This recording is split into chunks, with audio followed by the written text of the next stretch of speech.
Welcome to Real Estate Coaching Radio, starring award-winning real estate coaches and #1 international best-selling authors, Tim and Julie Harris. Real Estate Coaching Radio is the nation's #1 daily radio show for realtors who demand authentic, real-time coaching. Get ready for fluff-free, unfiltered, full-strength honesty about what's truly working to get you into action, helping others, and making money now in today's real estate market. Now to our hosts, Tim and Julie Harris. 3, 2, 1, we are back. Welcome to today's podcast. Julie and I have a real bunch of interesting news headlines, and obviously on today's show, like on every show, we are focused on reading you and reviewing and sometimes commenting on the real estate headlines or things that try to act like being real estate headlines. So, Julie, I have to say from my coaching calls and from the different Zooms I've done today, the word on the street is the inventory problem is getting worse. Yes, I would concur based on my premier coaching calls where I have, hundreds and hundreds of agents on, as well as our private calls with our elite coaching clients. Inventory is the word on the street or lack thereof. All the questions are like that. And, I have to say the buyers that are probably getting hurt the most are VA, FHA, small down payment, something funky about their employment. They just don't present that strong. And it's not even just compared to cash buyers. And there's tons of cash buyers out there right now. But it's also against somebody that's just got a really kick-ass pre-approval letter. That's right. And something else, I've received several emails from people saying, essentially they can't restart or they're having troubles restarting their business, right? I mean, it's this ridiculous delayed start we've had this year.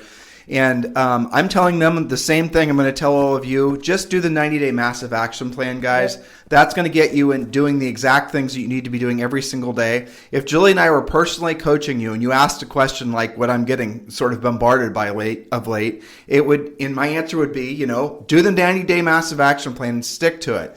And some of you have already been doing the 90-day massive action plan, so you want to do now what to do now the 90 days is over. Guess what? Do it again. Restart it. Right? Lather, rinse, repeat. That's right. And keep doing it.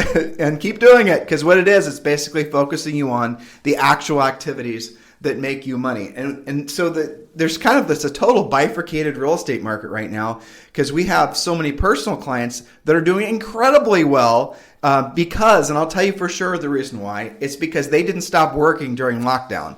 They didn't stop working during quarantine. But the other reason is because they already have the skills to go after the business that, essentially many of you have yet to learn how to go after. And I am talking about picking up the phone. I am talking about being a proactive lead generator. In this type of market where we're switching, essentially where it's going from what was a powerful seller's market for over 10 years, the greatest boom market in history as far as real estate is concerned. And we're going to be entering into, our opinion, of course, and I hope we're wrong, but we're going to be entering into what's going to feel very much like a buyer's market. The transition from the old market to the new market will be painful for those of you who do not yet have the skills.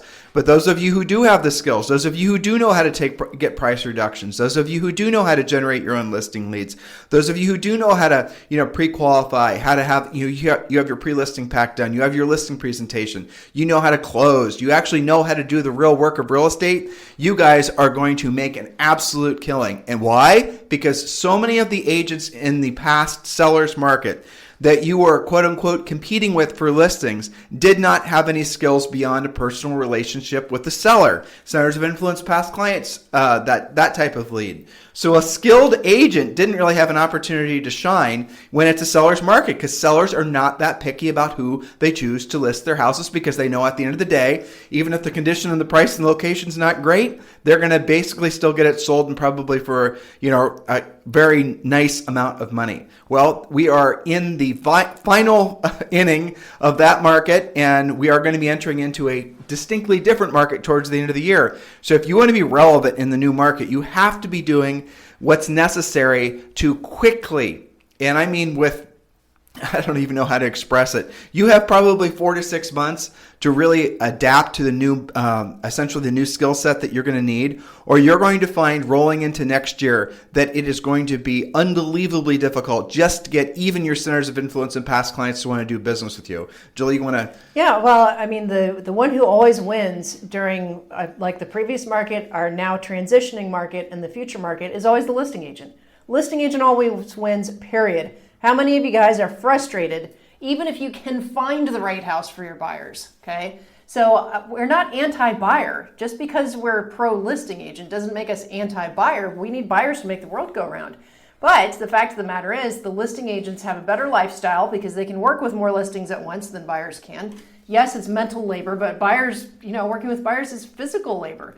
I had a call today with somebody that, she's shown them like 20 properties already. And the problem is they're also a VA buyer. They have very little down payment. They can't go up in price. They can't really compete, so I feel bad for both the buyer and the agent in those cases. So the question du jour is how to find inventory. In our coaching program, we have a whole thing on how to find inventory where you think there isn't any. And then, of course, how to sharpen your skills so that you can be the listing agent. I see the trend being more about strategy than anything else. Getting the most for the house right now, but still being able to find them something to move to or something in the interim. Well, but ultimately, if you don't know how to pick up the phone, if you don't know how to be a proactive lead generator, you're going to be stuck doing what? Dropping off pies in November, hoping someone's going to call. You're going to be stuck buying leads, doing social networking, doing TikTok videos, hoping somehow that's going to seduce someone to want to call you just because they liked what you were doing on social. Does that even remotely sound like a business plan to you? Does it? Is that how you go about choosing service professionals when you're trying to hire somebody? Do you just basically hire people based on how cute their social networking is? Or do you hire them based on the people that you know are the person that's actually going to get the job done? Julie and I used to use this as an example when we were going on listing presentations. But we asked the seller sometimes, especially when we were competing, we'd ask the seller, so Mr. Seller, let's say, for example, you had to hire a vet for the job of fixing some, non-life threatening injury to your favorite pet. How are you going to go about choosing? And this is when we were, we often did compete against someone that they knew. It was a social, it was a center of influence, past client type agent, right? And maybe someone they knew from church or the country club or the neighbor or whatever. And we were trying to show them the difference between the fact is that listing agents and realtors in general are not all the same. So we'd go back to the vet analogy and we'd say, if you had to choose a vet to perform this, procedure for your beloved pet, would you go about choosing them just because you knew them from the country club or they, brought you a pumpkin pie? Or would you at the very least go and drill down and find out how experienced they were at solving the particular problem that you needed to have solved? And they obviously will always say, I would look for the person that's most qualified. And then we'd say, well, then the question is why are you calling in somebody to list your house when you already know that we've got the track record and we're more qualified for the job of solving your problem? And yes, we were that direct. And yes, that did make a difference because it gave the sellers permission to detach from the emotional attachment they may have had to the other person and make business decisions based on what was best for them. That's the type of thing that we teach you in our coaching program. And if you're not going to be willing to learn that type of stuff, if you think somehow you're just going to be able to carry forward all these passive lead generation, social type marketing methods to generate leads, you might generate leads, but they won't choose you to do business with you. And the ones that suffered the most in this sort of transition are the agents who are essentially centers of influence and past clients agents, because you guys are going to be the most dug in. You treat, centers of influence and past client marketing basically like it's a religion, and you will not listen to anybody telling you anything different. You will not listen to anyone telling you. This is the type of thing that Julie and I have experienced from coaching the last 20 years. Those types of agents are going to do everything in their power not to be told they ever have to do anything that makes them uncomfortable. And so here's a question that just popped into my mind. If you had to generate 10 transactions the rest of this year, and you can scale your number up or down, but you had to generate 20 transactions, 30 transactions, 10 transactions, right? What would be the first 3 things that you would do immediately that, frankly, you're not doing because it makes you uncomfortable or because you're fearful of hearing the word no, or you don't know what to say or how to say it? And so the things that will pop in your mind are, for example, picking up the phone, calling maybe an expired listing, of which there's going to be thousands of them going into next year, calling a for sale by owner, calling a notice to default, calling all the other sources that we teach you how to actually directly prospect to. And these are the most motivated, have to sell sellers. That's what you need to be focusing all your best energies on. But the thousands of you, the tens of thousands of you that will listen to this show today and into the future, I'm wondering how many of you will ever be willing to do the real work of real estate. And you're just hoping and praying that you can get by essentially, faking it for a little bit longer. Hopefully, just a few more years, your social networking and your TikTok videos and your branding and your logos and your websites and your lead funnels and all that stuff is going to get you into the end zone. Now, please be clear. That stuff does have a place in your business, but it is not the first thing you should be doing. And you listen to any of the interviews we've done with top producing agents, and here's what you'll discover. Many of them are essentially built their businesses off proactive lead generation, like what we teach you in our coaching business. All of them are listings based. It's almost impossible to be a top producing agent strictly based on buyers, especially if you're buying them.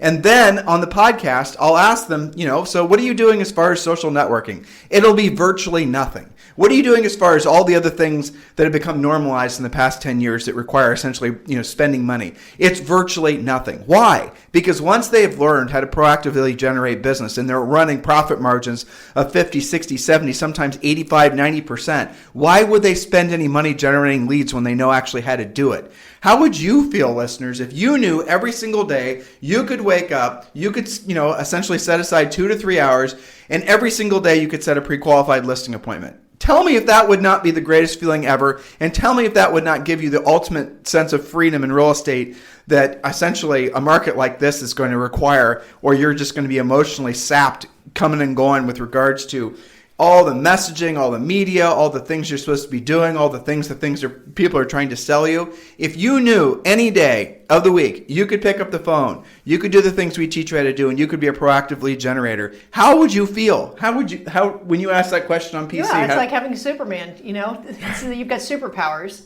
And one of the things we're working on to bridge that gap of nervousness that is mostly self-produced by agents who don't do these things, the real work of real estate. One of the things that we're doing to take care of the inventory problem, but also help them become a listing agent, is we're taking the wayward buyers they've got where they can't find anything, or if they do, they can't compete, and using them as their excuse to call for sale by owners and expireds that match their buyers' needs. That's a great way to break the ice and become more comfortable being on the phone because you're calling with an actual need. Now, is that really going to be a match for your buyer? Statistically, probably not, but it's still a great listing lead and you still called with purpose. And I find that it's a confidence builder. So, we work through all of that and you earn while you learn. That's but right. You know what? You're not going to earn anything if you don't answer pick up the phone. And what's funny too, you were talking about if you were to ask most agents what 3 things would you do, if your life depended on taking 3 new listings by Friday, for example. And it's funny how often even lead follow-up comes up because That's they got true. stuff in their back pocket they haven't called because they're too nervous to either compete or it's just a wee little bit out of their wheelhouse. It's too expensive. It's too far out. They come up with all these subconscious excuses. And yet, if their life depended on taking 3 listings by Friday, they do actually know what to do. It's the doing of it that's the fly in the ointment. Exactly. And so when you're listening to Julie and I talk, in your heart, in your soul, you know what we're telling you is the truth. So why aren't you doing it? What's the real reason? They're praying to the real estate gods for a V-shaped recovery, and they're going to wake up tomorrow and everything's going to be full of inventory and everybody's going to be qualified for everything and all will be well. This market has spoiled you and made you lazy. So true. And maybe you should just consider the fact that market that maybe it's the only market you've ever known, is over. This is what happens when Julie and I have a bunch of Zoom meetings and coaching calls and answering a lot of emails from you guys. We really drill down and we want to help you cut through the BS and get to the truth about what it's going to take for you to just not survive but thrive in this new market. By the way, as I was saying that, I glanced at our book, and if you've not purchased our book, it's on Amazon, it's on Barnes & Noble whenever that store opens up again. It's called Harris Rules. Make sure you get the book. It is a to Z guide, basically, of everything you need to do to be building your business. I can't believe some of the wonderful reviews we've gotten, maybe over 400 5-star reviews now, and some of the people that have read the book and are singing its praises are some of the biggest names in real estate. It's the best version of the truth about how to be successful in real estate that we could come up with. There's no fluff in it. Matter of fact, the subtitle on the top of the book, as I'm reading it to you, is a real estate agent's practical, no BS step-by-step guide to becoming rich and free. And that is the bottom line. All right, Julie, we had a little rant today, so let's get some headlines. We did. Okay, well, so also related to this, though, is there's actually 2 articles that make the same point, and I always like that it's not just some random thing. Housing Wire as well as CNBC are talking about the impact of forbearances, yes, but also the fact that we're not actually expecting a big tsunami of foreclosures. So, for example, Housing Wire points out the fact that only 1 in 10 borrowers who are in forbearance have less than 10% equity. Okay, so that's different than before when prices were already falling. So most people are going to come out of this okay. Also, in addition to that, Fannie and Freddie, and the CNBC guy also mentioned this last week, we reported on it, has said that this is how forbearances will be handled. There's not going to be any Mickey Mouse. It's all we're going to have a streamlined approach. The CNBC guy is Bob Recksmith, the CEO of Mortgage Bankers Association. He said that coronavirus-fueled wave of foreclosures is highly unlikely. They do expect, that what we've been talking about, we've got higher prices, a lot of pressure because the inventory is low, followed by an evening out of that, but not an all-out crash. So I was cautioning some of our Premier Coaching members, why does this matter to them? Because they're going to be bombarded in their email with people saying, give me $450 and I'll put you on all the asset manager lists, which has not actually worked in the history of REOs. Right. But you're going to see that. So we don't yet have evidence that that's actually going to hit the fan. If and when we do, you'll hear about it from us first, I think, or at least darn close to first. So what she just said is the scammer emails trying to put you on BPO and REO company lists have already hit your email boxes. You need to delete those. Those guys come out every time there's a change in the market. What we're telling you is the bottom line fact that the market is not, the foreclosures train is not even loaded yet, let alone leaving the station. If we see or hear or, are told anything that would lead us to believe that that's going to change in a meaningful way, we will give you all the information first. But for now, nothing is going to happen. Now, as far as like how far into the future, you can sort of assume that there's not going to be a noticeable difference in the number of foreclosures. Julie said essentially several very key things, and I want you to use your own brain to think this through.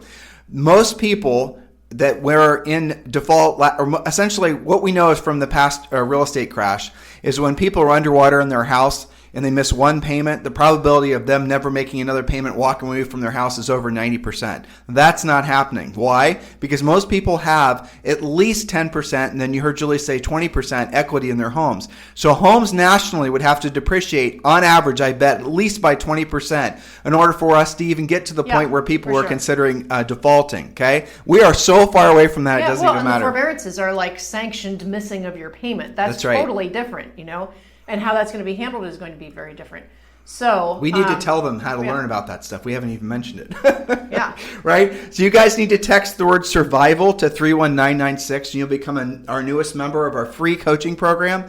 It's called experience-premier.net, but just go text the word survival to 31996, and when you do, we're going to give you the 90-day massive action plan for free. We're going to give you the real estate treasure map for free. We're going to give you all the information you need to know about how to essentially take advantage of all the government lifeline programs that you should be taking care of. I got an email this morning, you got it too, from Rick in Colorado, who said he just had his EIDL loan approved. Yes. Based on amortized over 30 years, $110,000 loan amount. The interest rate was 3.75%. Yep. He did not have to base on, it wasn't, I assume it was partially based on credit, but, and the payment was $758 a month. Yeah. Right? So we are going to tell you guys, and then there's the PPP loans. And there's still some PPP money around. Right, and there's PPP loans and how to do the mortgage forbearances. We're telling you how to go about doing, what was it? There's so many different little widgets on that website. You had the unemployment, you had the pandemic unemployment, you had the EIDL, the PPP. I mean, we have it all in there. And not only that, but we also have the correct links, because right now things are moving so quickly. Sometimes you log onto those websites and it's not even accurate. And you're like the SBA was making it look like they're only lending to agriculture. Well, that's just one thing that they do. Don't get distracted by that. So we have all the hacks. We have the math on how to figure out your PPP. We even have a stimulus check tracker and a stimulus check calculator on there. So pretty much everything it takes to bridge your income into the next phase of the market. But we don't want you to only do that. We want you to get into action. So that's why we also have the coaching program. And it's free. And all you've got to do is text the word survival to 31996. If you've not done that yet, do it now. And if you have done it and you just didn't follow up with it, you could just go to premier-experience.net and essentially get into the program. There are no strings attached. We want every single agent to not just survive through this downturn. We want every single agent to thrive through this downturn. Now, be clear, this is just a smidge of what our normal coaching program is. But this is designed to help all of you, no matter where you are in your careers, get fantastic direction on what you should be doing next. And thank you for all of you who are emailing us and, frankly, being so gracious for us having provided the free coaching program. It's our pleasure and it's our honor. Yes, we appreciate the praise and the thanks and the nice emails and texts, but what we really want you to do is tell as many other agents about this as possible. Our mission through this, I was about to say shit show, so I'll say it anyway. Our mission through this shit show of a market change is the same as yours. It should be helping as many people as possible. That's the primary aim. And when it is, your North Star will always be clear. This is our attempt to help you. It does not cost you anything. So text the word survival to 31996. All right, let's get to some headlines. Yes. Okay. So related to this whole shit show, as you lovingly call it, wealthy buyers reportedly in a mad rush to leave San Francisco. I'm also seeing this because we talked to all of our Premier Coaching clients from all over the country. Different versions of the mad rush, but certainly from LA and Chicago and New York. But this article was wealthy buyers reportedly in mad rush to leave San Francisco. Let's see. The demand for real estate is unexpectedly rocketing in wealthy regions outside of San Francisco, reports Bloomberg. Agents say the demand is soaring in affluent areas around the Bay Area, such as Napa, Marin County, and further afield in Carmel, as people who have the means to look do get away to the city. Meanwhile, the market in San Francisco and Alameda County is still well below where it was last year. They talk about Lake Tahoe seeing a big surge in real estate. This is one of those things where you're going to have to watch. It's not all going to be the same in every area. And it may move in waves too. People may do this for a while and then get over it. But it's certainly something that's a common request on our Premier Coaching call is, what are the areas that are surrounding that, we might recommend from our experience that came up today. But it's interesting that kind of the migration towards the interior of the country. And so this has been happening. We've been reporting about this for the last 2 months. We saw the trends happening because we hear it first from coaching clients. It's a wonderful position that we have. We have thousands of you that are giving us constant market feedback. And what you tell us is oftentimes resembled in the housing data months later because you know what's happening before everyone else knows it's happening. So why am I telling you this? What you were telling us and we told you is absolutely happening, and it's picking up momentum. People are fleeing the cities. Now, they're fleeing the cities, obviously, from coronavirus, but I think the real reason is because you were told for the longest time, for example, if you wanted to be a reporter or if you wanted to work on Wall Street, you had to live in New York City. If you wanted to do certain things and accomplish certain things in your life, you had to live in these densely populated, massively overtaxed and overpriced urban centers. So the governments at hand and, the housing prices and all of that reflected the belief that you had to live in that geographic area to get the benefits. Well, if all of a sudden you no longer have to live there and you could still get the benefits because you can live, essentially and work remotely, you can work virtually, you think people are not going to get the hell out of the cities? Of course they are. People are so overtaxed. I mean, when Julie and I lived in Columbus, Ohio. And that's not even the worst of it. I mean, Chicago's way Columbus, worse. But Columbus is a good place for people to flee too, truthfully. Yeah. But when we lived in Columbus, Ohio, when we sold real estate, get this, listeners, not only did you have a state tax in Columbus, Ohio, state of Ohio, you had a federal tax, of course, but then every single city that we would sell a house in, we would get essentially a request to pay taxes. We had to file in every individual zip code. In every individual zip code that we sold a house in, we had to file a income tax return to pay income tax on the individual commission we earned in every single damn city we sold a house in. Don't forget RETA, the evil RETA. Yeah, RETA. Regional income tax, which honest to God for at least a year and a half I thought was a joke. I thought it was a scam because what is regional income tax? Never heard of it. And so you look at all these, and we lived in a place that really, in the scheme of things, wasn't that taxing. You go out. I think about my coaching clients out in LA. And they celebrate earning $500,000, $1 million. I always have to remind them that they need to take whatever they think they earned and divide it by half. And that doesn't include their overinflated property taxes and all the other taxes they're paying. Not to mention all of our Canadian clients. Oh my gosh. We have the Canadian clients, and when you actually, a Canadian earns $100,000 US dollars, let's say, and you do the math backwards with all the taxes, it's nuts. So there's no wonder that people are fleeing those environments, because a lot of people, you listeners, you're going to wake up one of these days and you're going to realize that essentially you've had a hidden partner called the tax man for years. And look, there's nothing wrong with paying taxes. Taxes are what goes to, essentially fund the government. It goes to doing all the things that are necessary. But in a time like this, we're entering into essentially what's going to be a really bizarre economic period, and Julie's about to read an article on that. You've really got to be taking all these things into consideration. So do not surprise yourself if you live in an area like San Francisco and you see people leaving the state. They're not just leaving, they're leaving for, lifestyle reasons primarily, but they're also leaving because they don't want the pressure of living in that densely populated area. Then there's the fear of the coronavirus. The coronavirus probably was the thing that gave them permission. It's the catalyst. Right. Okay. So this is another little interesting article. And even though we're cautiously optimistic that, as inventory comes, it'll burn off and we're going to be okay and no wave of foreclosures, even still, we have to be mindful of the fact that we are officially in at least a recession. And in fact, we're in a worse recession than any previous recessions.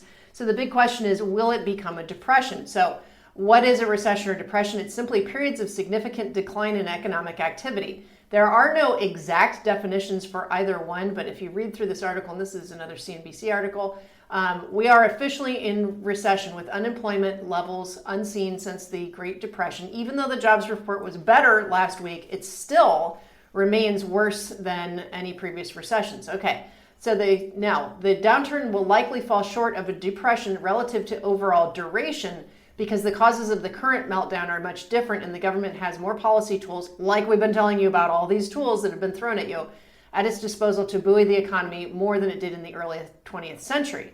So the Depression was a long-term economic, you have to remind yourself that this went from 1929 to 1939, and had it not been for World War II, we would not have pulled out of it in 1939 when we got into production and mobilization. So let's see.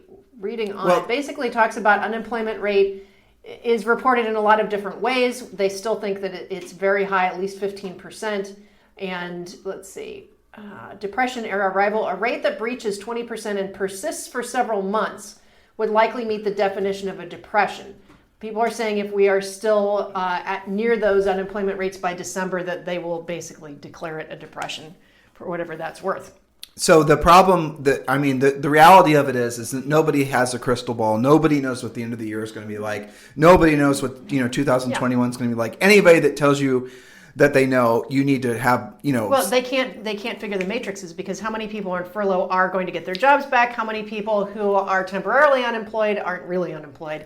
Speaking of not being able to completely trust your supposed experts, get to the next story in coronavirus. Yes. Okay. I wasn't sure if you want to talk about that. Yeah. Well, we can talk about it a little bit. Yes. But the moral of the story is you have to learn to be your own best expert. And if you're looking through the filters to run your decision-making matrix through, always run it through this first. You can hope for the best, but be prepared for the worst.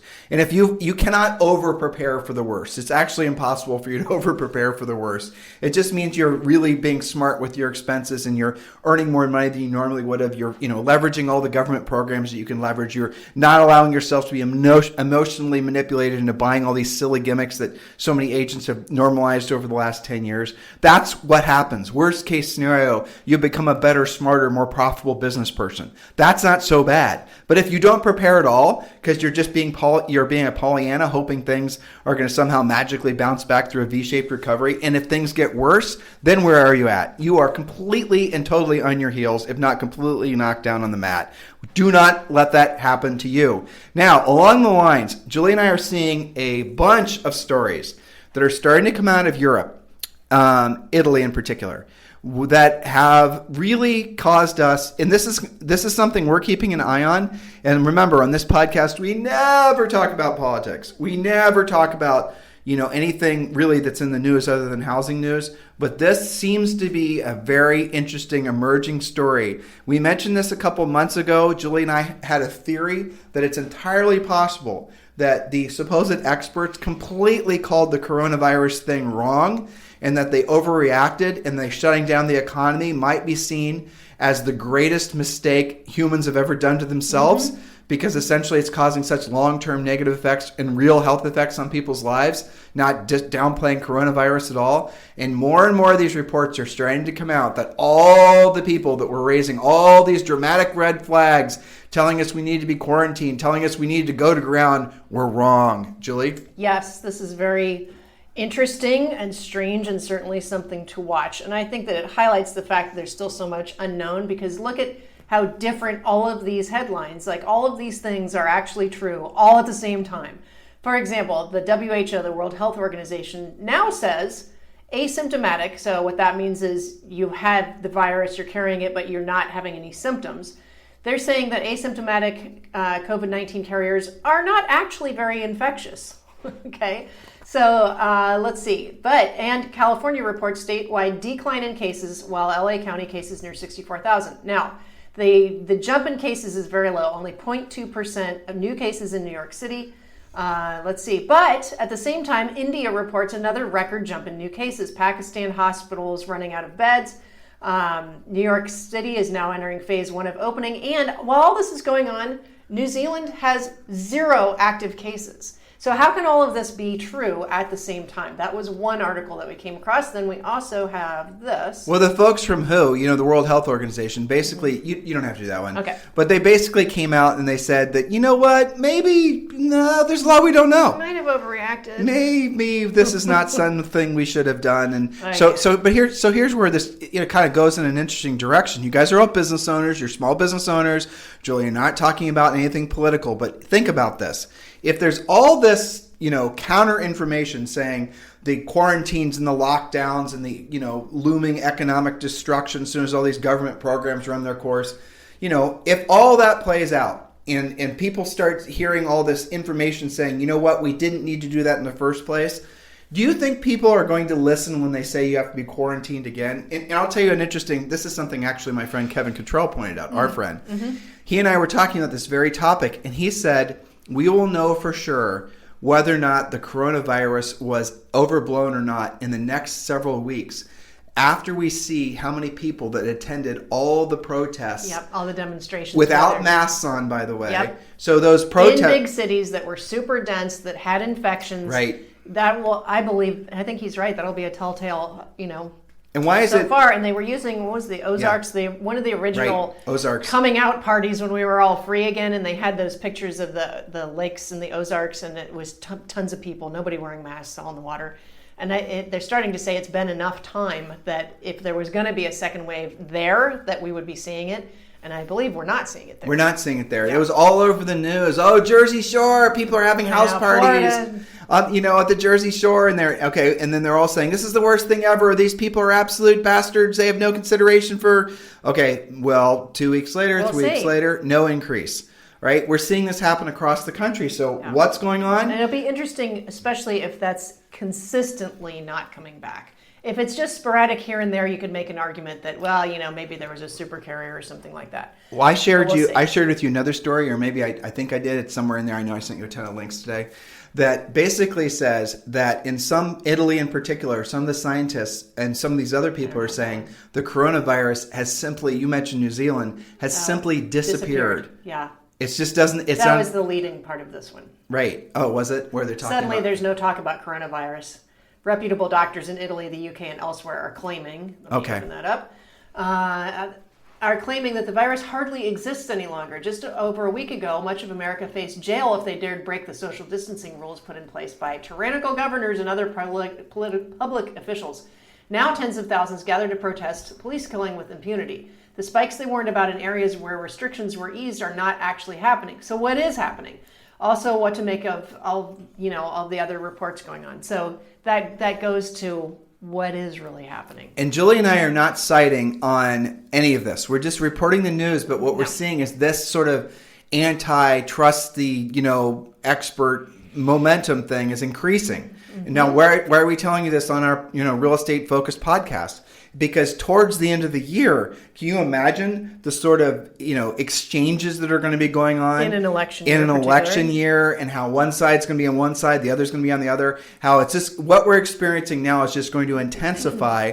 Which goes to when Julie and I hear these things and read these things, I'll tell you where both of our minds go instantly. We need to protect our people. Mm-hmm. You're our people, listeners. You are our peeps. We need to protect you. We need to make you aware that there's probably going to be some growing social discord that is going to become increasingly intense and create more essential, people basically being up in arms, quite literally. You need to be prepared for that, and the only way for you to be prepared for that is to be over-prepared for that. There's going to be a lot of interesting twists and turns that are going to happen for the rest, next 6 months into next year. And we're going to do everything in our power to, yes, let you know that we're aware of them. And if you're not aware of them, we're going to tell you, like in this particular case, you watch the news, these types of stories are going to start bubbling up with more intensity over the next 2 weeks. With regards to people questioning, whether or not we should have even taken the coronavirus as serious as it was. Remember when they were saying originally, listeners, that it's 3 times more, deadly than the normal flu, and people spread it as 3 times as fast? I don't remember all those statistics. Turns out pretty much all that was wrong. Now that's crazy, right? So, that's the thing, that's the world we're entering into, where people are not going to feel confident trusting the leaders. Trusting people who are supposed to be giving us advice. I can even see if it does come out that what you just said is true, and we're doing a little speculation here. Sure. But maybe all this ends up is that it's particularly deadly for older people. We know that to be true because over 50% of the deaths have been older people. 80 or older, something like that. Yeah. So, that could be true of a lot of other things. That's probably true of things like strep throat. Both of my grandparents died of something like that. Okay, so if that's how it goes, can't you just see employers suing the government because this is the only reason they shut down their business? Yeah, and totally. that was but you under can't false pretext. You can't really sue the government. No, though. But you can try. But you can see. I wouldn't be destitute if it weren't for being forced to shut down. I don't know where all of that's going to go. My theory, and you and I talked about this a couple months ago, is you're going to start seeing regions of the country, which are going to be Texas, for example. Texas, essentially, we have obviously thousands of clients and friends there. They're saying life is pretty much back to normal. Yeah. You're going to restaurants and maybe a server here or there is wearing a mask, but pretty much it's back to normal. People are giving each other hugs and high fives and shaking hands. People have moved past it. Now, will they regret it into the future? I don't know. But I'm just telling you, what we're starting to see is a distinct bifurcation of the parts of the country where people are wanting seemingly to be compliant and wanting to stay on lockdown, and other places where people are going to want to go back to normal. Well, if you are a business owner and you're Elon Musk, for example, and you're saying California is making it so I can't open my factory, that I can't do this, I can't do the other thing. He as much as said that he's going to probably move his car manufacturing facility to guess where? Probably Texas, right? And that's the thing that that's maybe another macro trend you need to be paying attention to in your real estate business. Are you in a part of the country where there's been essentially a very uncomfortable set of circumstances that's making you question whether or not you should live there? Businesses can't be open again. England is still on lockdown for the most part. Julie has a great coaching client in Long Beach, and she is very affected by it. She's about as a Long Beach as a girl as you could be. And her and her husband are both business owners, and they're both successful business owners, and they've both been very, very on the left-leaning side of things, and true to their cause. And Julie has had a series of conversations with her where she's saying, I don't even know how this makes sense for me to have my family live here going forward. Yeah, well, imagine if you had a couple of your listings, not just not selling, but being looted. One of the buildings that their mayor lives in, somehow the contingency found out his address and stormed the loft building. At a certain point, you start to question what you're doing there, and especially if it goes on for a long period of time. So, just from a sheerly agent protective standpoint, coaching brain here, that spells more listings for you.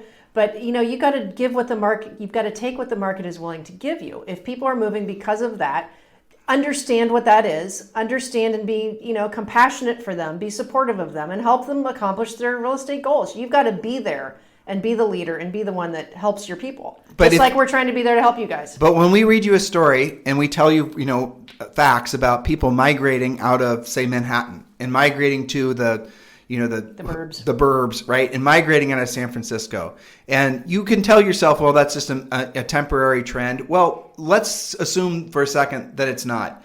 And if your business is predicated on selling in that particular geographic area, and you see that geographic area becoming less desirable, and you're a business owner, you sure as heck better be thinking about whether or not it makes sense for you not to expand outside of that particular area that you've been so married to. Evidence of this is a huge influx of agent-to-agent referrals amongst our coaching clients. Yep. They're saying, who do you know here? Who do you know there? How can I partner with them? And, they're prospecting each other because of this intermovement. It's almost, I think of it as like the great real estate shift of where people are living and migrating to. And you do get very different stories. My coaching clients in Long Beach are having a very different experience than, say, one of our agents in Paducah, Kentucky, or, north of Atlanta and some of the suburbs around there. Totally different experience. Then you talk to somebody in Manhattan and they're just as freaked out as Long Beach. Markets that you never would have considered are going to become the hot markets going forward as people don't need to be so centralized on big cities. That could be a macro trend. The semi-rural. You're close enough to commute, like maybe a couple days a week if you had to. You're close enough to get to hospitals and schools are still decent.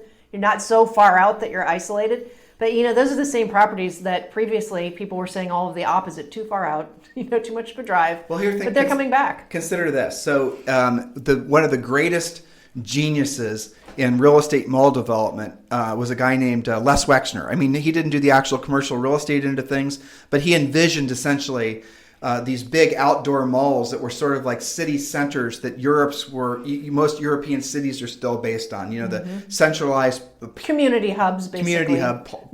What do they call them in Italy? Plazas, yeah. So that was sort of where people would go. They push strollers, walk their dogs. There would be a big centralized fountain, maybe a big church. Yeah. That would be it. You guys can see this image in your mind. Well, that's how a lot of these big malls were created. And that was a macro trend that lasted decades, right? This big mall thing. But what's been happening, and Les Wexner owns Victoria's Secret, or did. He owns all these big mega brands that were the hubs of these malls. Well, those anchor stores, those malls are essentially no longer desirable. People don't want to go there anymore. You can blame online, but I don't think that's the real reason. I just think they maybe just didn't want to go. They don't want to go there anymore. So his vision of how, essentially retail was going to work is now obsoleted. Now, why am I telling you this? Because in the country, there are a lot of master plan communities that were based on the center of the community being that type of outdoor mall experience. What if all of a sudden the businesses within those malls are no longer in business? What effect does that then have on the real estate values of all the neighborhoods that were built around that as part of the master plan community? When Julie and I sold real estate in Columbus, Ohio, I'll give you another example. Those of you guys who are golf fans, you know that the very famous Muirfield golf course is there. Well, Muirfield was essentially the most desirable place to live in Central Ohio, arguably for a long period of time, right? All the cool housing was there, da-da-da-da-da. Well, the housing eventually sort of started to age out. It got old. The houses were mostly from, the 70s and the 80s, and some of them were built into the 90s. Still beautiful houses on beautiful lots, beautifully master planned community. But started to need everything. The houses started to need roofs, and the floor plans were functionally obsolete, and they needed windows. And people said, oh, yeah, I can just build a new house opposed to actually going through the expense. And the whole community basically went through this massive depreciation wave because people were migrating out to the other side of town to New Albany, or they're migrating up to different cities.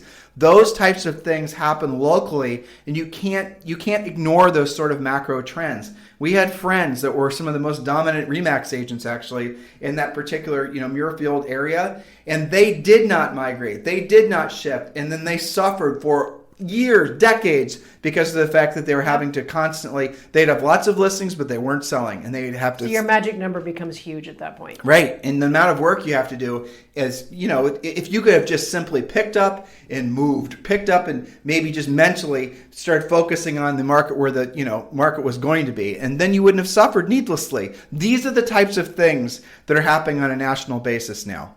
This is the type of massive shift that's exciting if you basically know you have the skill set that's transportable. But you have to watch what's going on in your own backyard, because it's not going to be exactly the same from city to city or state to state. So that's why we try to bring you very timely reporting of what to watch for so that you can put your own oxygen mask on first. then you can take care of your family and then your clients. That's right. We have a lot of really exciting things to share with you guys going forward. We've been working on a lot of projects. I'm just going to go through some of them just to let you guys know. We actually have started we understand that the core principles of being a successful, profitable real estate agent is essentially doing the real work of real estate first. But after you become more successful, some of you are going to want to start doing some marketing and some branding. So Julie and I are coming out with essentially a turnkey marketing and branding store if you wanted to do it at an incredibly affordable price at some of the nicest, most beautiful designs we've ever seen. So you can just plug and chug and get it done. We're coming out with that. We're also coming out with, we're essentially going to start a national real estate team. Yes, a Tim and Julie Harris national real estate team. And the premise of this is that it's going to be, we're only going to be able to choose a certain number of agents in each particular market around the country. And I can see frankly having maybe 200 or 300 agents total. And then what we're going to do is we're then going to provide those agents real estate leads, because we get tons of real estate leads from the different things that we do just by happenstance. And then you're also going to be exchanging referrals amongst each other. So we're going to be doing an announcement on how you can apply to be part of our national real estate team. That's going to be coming hopefully within the next 30 days or so. A lot of other really exciting things that are coming as a result of this real estate reset, because we've used this as a motivation for us to take all of our business practices to the next level as well. Anything else you'd like to say to these guys? Nope, get to work. Don't be asleep at the wheel, because your whole world can change in a matter of days or weeks, and you don't want to be the last one to find out about it. So stay attuned, but get into action. You guys have a fantastic day. We'll talk to you on the show tomorrow.